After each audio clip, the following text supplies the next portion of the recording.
We're sisters, best friends, and authors on a mission to help you stoke your creative fire and live the life of your dreams. We believe that purpose fuels passion and that creativity is your secret weapon for mass construction. There's never been a better time to bless the world with your dream realized. You're listening to The Kate and Abbie Show. What's up, guys? Welcome back to another episode of The Kate and Abbie Show. Do you ever wish that you were more focused in your writing, that you could spend more time uninterrupted working on your novel or creative writing project? I know that I have personally experienced many times where I have wished that I dedicated more time to my writing project rather than getting distracted on Pinterest or email or the phone going off in the other room.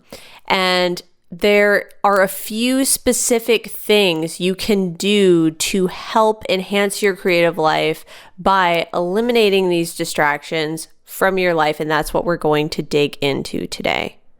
But before we get started, we have to thank our sponsors, who are you. That's right, you guys are the ones who support this podcast and keep it going, and we so appreciate your support. So if you get value out of this podcast, go to patreon.com/The Kate and Abbie Show and help us keep this podcast alive and free of interruptions. So today we're talking about how digital minimalism can help you be more creative, can make you a more focused writer and creative human being. Yeah. So I've been practicing minimalism in general for a few years, and it's completely transformed my life. But what we're going to talk about specifically today is digital minimalism, because that's something both Abbie and I practice, and something that I think has enhanced not only our writing, but our creative lives in general. And for those of you who are unfamiliar with minimalism, I laugh because Abbie's like, brace yourself.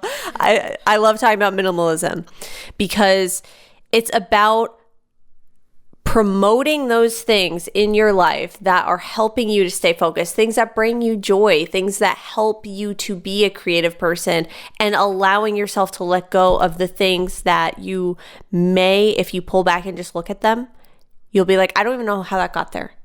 And I think social media and websites and getting distracted in email and all this stuff can sort of weave its way into our lives, and we can find ourselves, 3 hours later on YouTube, and we don't even remember how we got there. It's the opposite of intentional.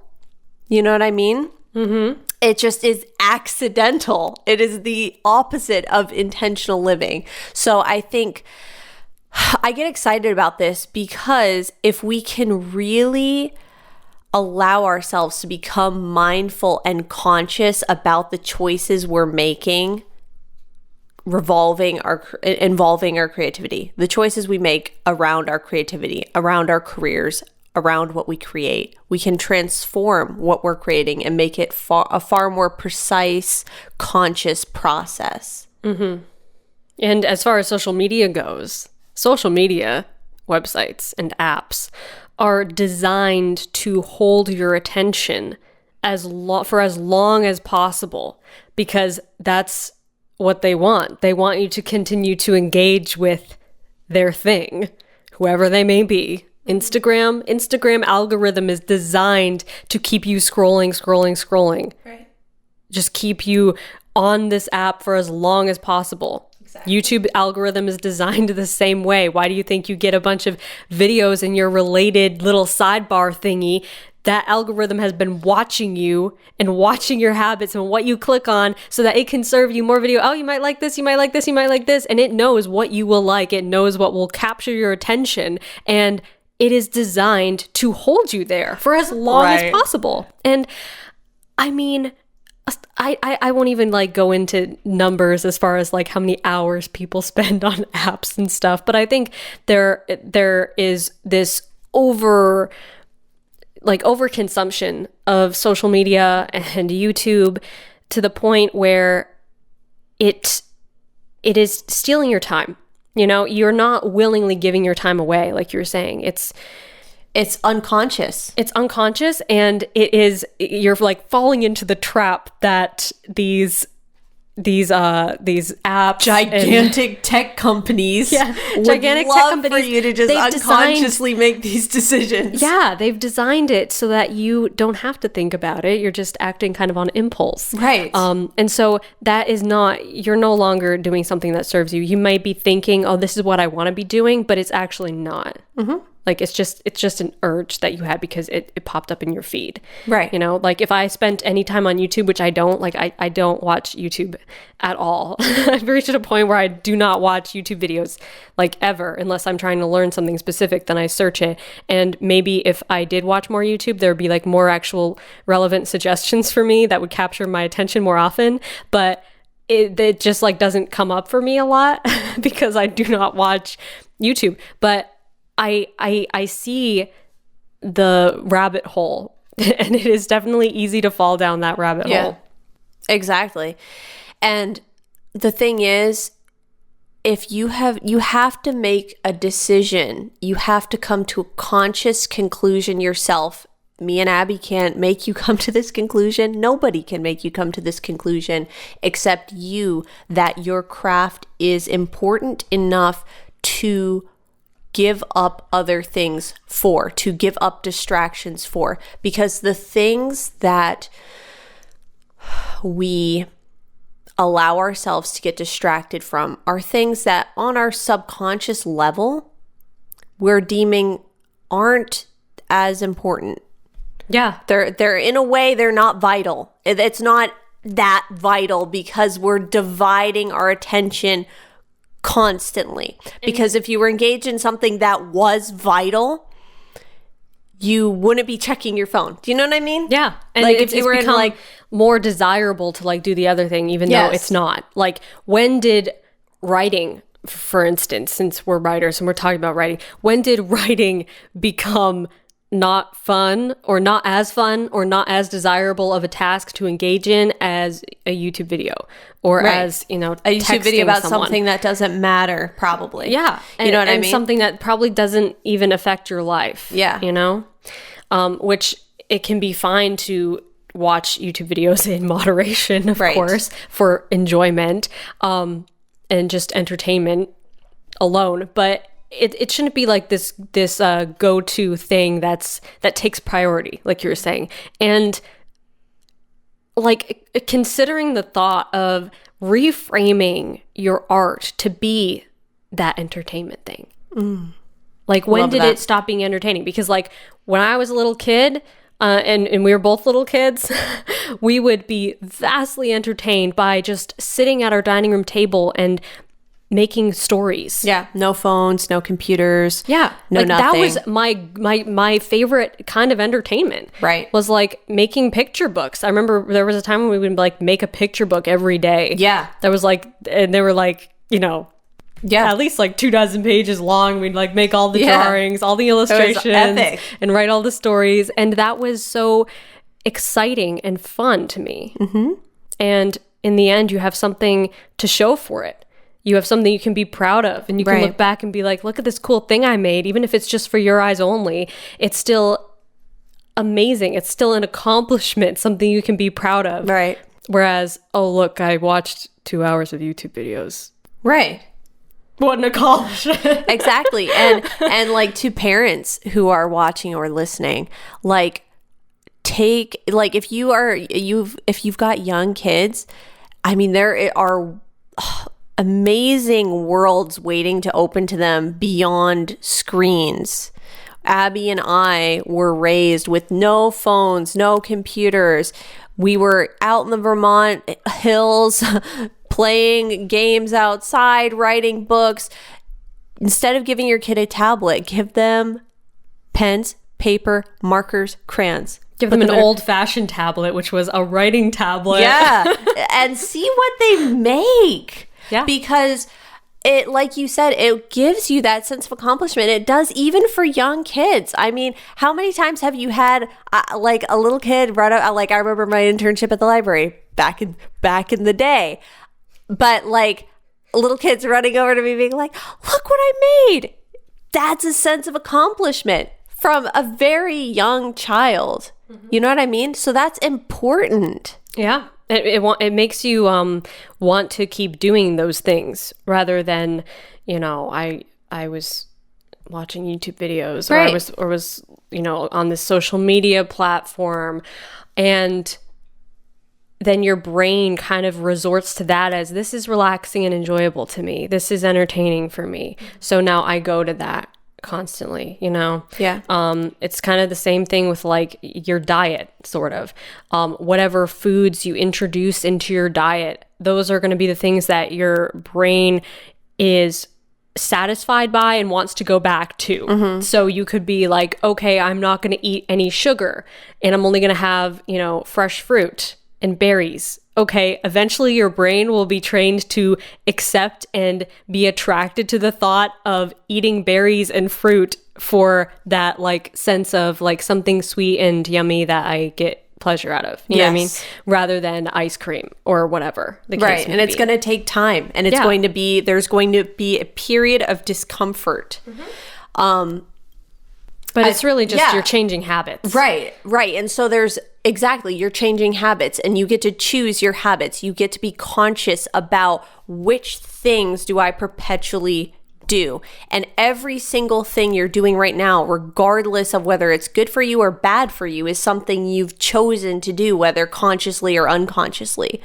So I think what this practice of digital minimalism allows us to do, or invites us to do, is to be conscious about the decisions we're making as far as what we're spending time on digitally. So I think if you are someone who your brain's gotten to a place where it's like, I get relaxation and satisfaction out of playing on my phone or playing games on my phone or scrolling through social media for hours on end, I think the best thing you can do is cold turkey quit. The best thing you can do. Don't do, I'll start, paying attention to the little tracker thingy that's built into Instagram that tells me how long I've spent on it so that I know. Well, guess what? Every day when you see that you spend an hour on it, it's not going to help you. It's not there to help you. It really isn't. An hour is not a lot of time for most people. That's something that, someone, it's not a long time? No. Oh, wow.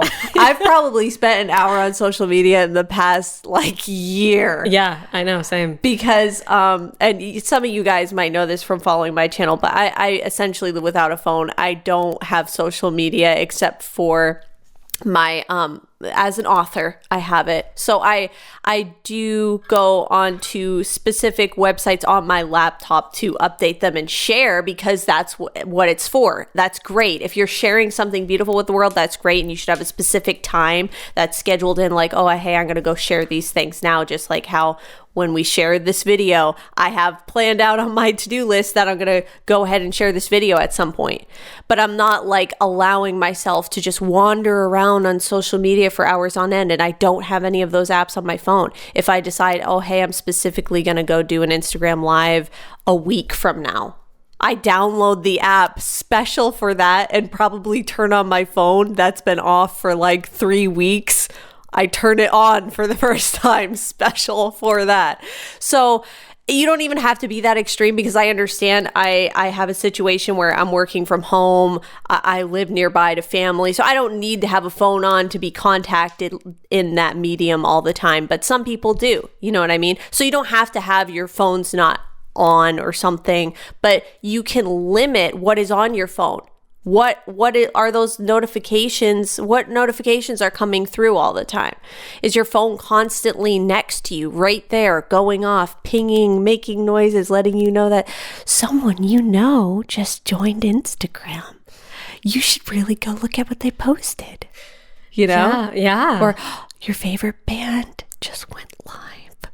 Yeah, exactly. You know what I mean? It's designed to pull you in. It's look at it like the enemy. Yeah.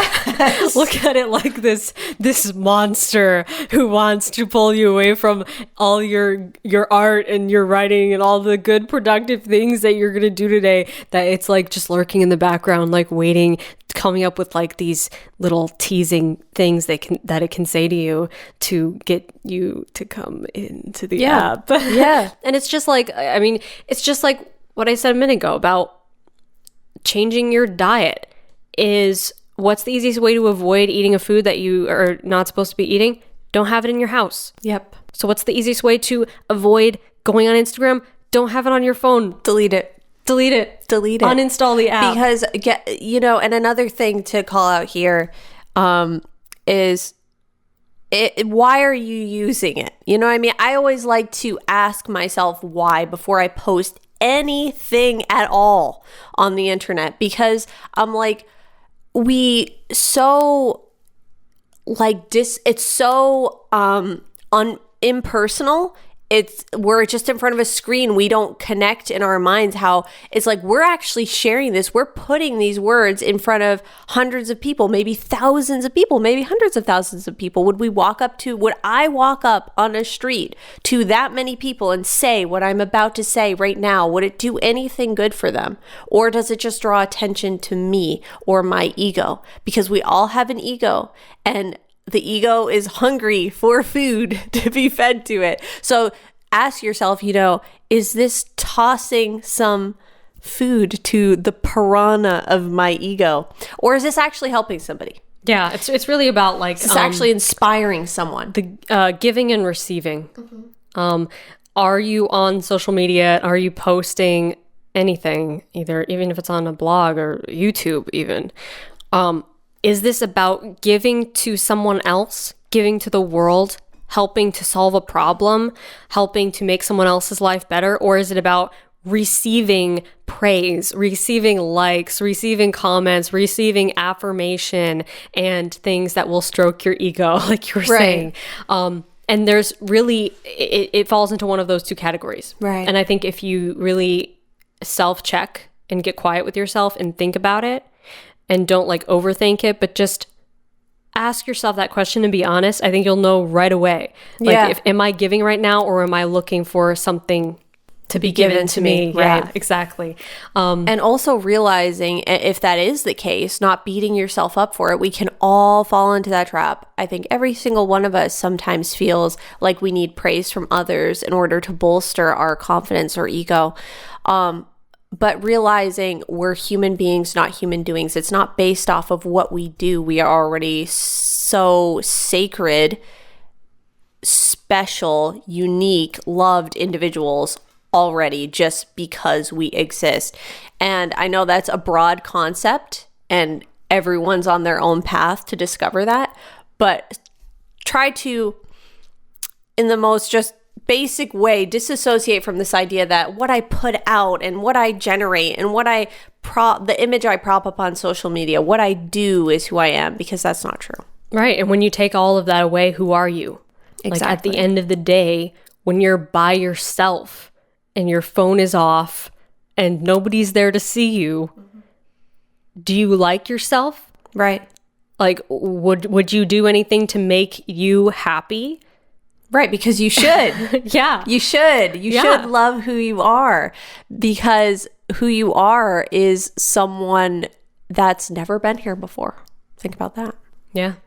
And so just I think social media so caters to this idea of creating almost like this artificial version of yourself that can I don't think it's there's so much you could go into on this topic. I'm just random about social media. Down the rabbit hole of this.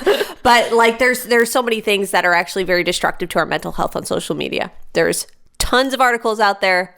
Google it, because it can make you feel almost detached from yourself. I need to be this version of myself that I'm putting up on social media. We don't need to do that. We can use social media in a good, healthy way.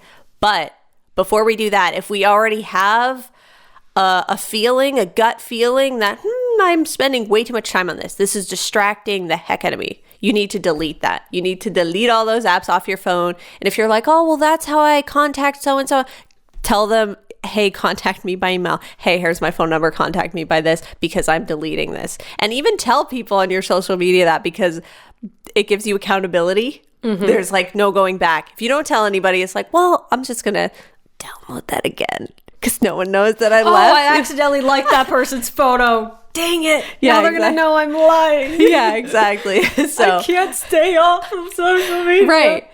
Yeah. So just tell everyone, hey, I'm going to delete this for now, or I'm only going to download this when I on these certain specific times. Right. Yeah. And like and that applies especially to people who are like artists, making a career with their art, running a small business. You know, obviously I get that you need to put these posts up, but there are ways you can do that without better ways. Right. Much better ways that you can organize it and not just let it be this impulsive thing that's actually sucking all your time up. Yeah. And you're not even doing anything for your business. You're just getting distracted. Going into an app to like post something is kind of like flying by the opening of a wormhole in outer space, because I know what that feels like. And when you're going past the wormhole, you feel like the suction of the wormhole. It's that first post in your feed. Yeah. And you see it and you're like, who posted that? Who's that? And then you start looking at it and then you start scrolling, and as the finger moves, the wormhole just ate you. Yep. So the better way to post is to find efficient third-party apps and websites. Yes. My personal favorite is Planoly, which I use and Katie uses to post on Instagram, Facebook, and it's really aesthetic and organized, much more efficient. It's very minimal too. It's so decluttered. It's very peaceful to go to because there's no ads. There's no like news feed that you have to go through. You just go on your specific page, put the post that you want there, type in your caption, and then you can even see who comments on it right from there. So you don't have to go to a cluttered newsfeed to try to find, did someone ask me a question or comment on that? Right. Because the thing is, I feel like I'm stealing this quote from somewhere. I don't know who originally said it. Where your attention goes, your energy flows. I love that. And that is so true, especially with creative energy, I find. In that when you're consuming someone else's content, whether that's on Instagram, YouTube, Facebook, any of these platforms, your energy is going to that.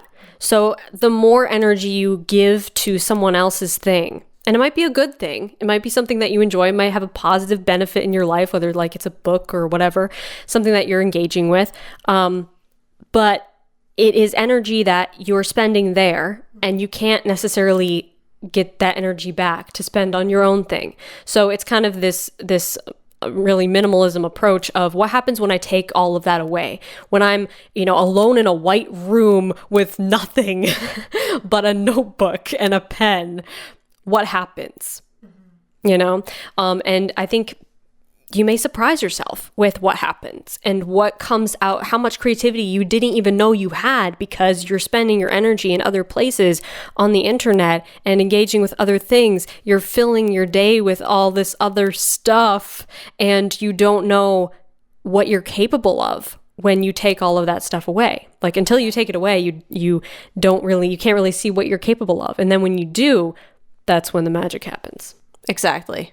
That's so true, because when you have so many other things distracting you and built up around you, you can't even hear your own voice a lot of times anymore. It can be much harder to find your own voice because you have so much going on inside your head. Yeah. I like to call it visual clutter because it goes somewhere. It's not like you just see something and it goes away. This is your brain is processing information constantly. And I personally believe that we weren't designed to be consuming information all the time, 24/7, no matter where we go, signs, advertisements, commercials, posts, what that person across the planet had for lunch, this person's outfit, this person's dog, this person's vacation, people I don't even know. And yet I can watch them, I can see what they're having for lunch. I can see what outfits they're thinking of wearing. I can see, their child's first birthday, and I don't even know who they are. Yeah. I don't think we were meant to retain this much information. Yeah. That's my personal opinion on it. It feels like that's that part of the Giver movie where the main character kid has to receive all the memories. Yeah, exactly. That's kind of what it feels like. He kind of just breaks down crying on the floor in the fetal position. That's how it feels sometimes. This extreme input of information. Of just all the history of the planet. Yeah. And I agree with you. It's like we weren't meant to handle that much. Really, we were meant to handle like a very small amount of what's actually happening in our world. Right. Because, okay, this little cliche I hear said a lot, like, oh, we're more connected now than we've ever been before. Well, actually, we're also more disconnected now than we've ever been before. There is a difference between following a few people that you actually are friends with, or a few things that actually matter to you, but to follow thousands of things. Thousands of things, people you will never meet, people you don't even like, you're not even interested in getting to know them. You're not going to put effort into that relationship at all. These aren't even what you would consider relationships. It's this weird limbo of non-relationship and non-connection. Yeah. And I think it's important to identify that as, okay, that's the toxic side of social media. So I'm going to eliminate that from my life. Yeah, I would say the only thing that exists outside of that rule is people that you actually respect and admire and want to learn something from. Like you look at them and what they say and do, and you're like, that person, like I would love to just sit down and talk to them because I could learn so much from them. And those are the people that you actually should be following, because the other definition of that word being that you hope to emulate what they're doing in your own way, in your own expression, you know? Right. And most people that you follow technically on social media, they're not people that you're looking to emulate. They're not even people that you respect necessarily. They're just people that you happen to like their feed. Let's face it. Right. Right. Exactly. Exactly. You know? It's so true. And so I think that just be more mindful about all of it. Are these like black and white rules? No. It's something you have to figure out for yourself, but you have to ask yourself these mindful questions. Yeah. You have to ask yourself, why am I following this person? Why am I spending this much time on this app? Should this even be on my phone? Yeah. These are specific questions you should be asking yourself. Yeah.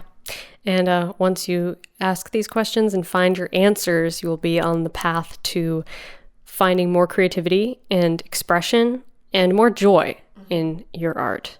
So I think we covered a lot in this discussion here. We could obviously, Katie could talk about minimalism forever, but we always wrap up with a quote. This one's from Joshua Becker. And it says, minimalism is the intentional promotion of the things we most value and the removal of anything that distracts us from it. And I thought that was such a beautiful, simplistic quote to really embody minimalism in general, but specifically everything we just talked about in regards to digital minimalism.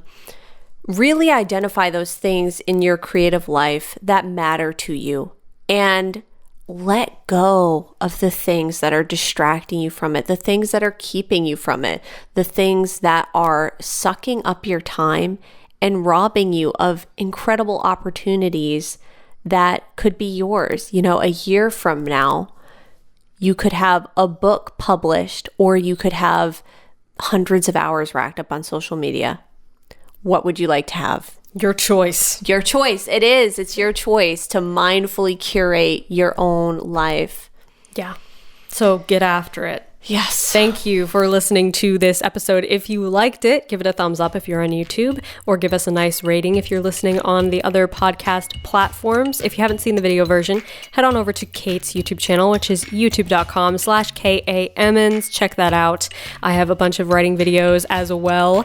youtube.com/Abbie Emmons. Again, thank you to our patrons who make this show possible. If you get value out of this podcast, go to patreon.com/The Kate and Abbie Show and help us keep this podcast alive and free of interruptions. Until next week, stay stoked and rock on.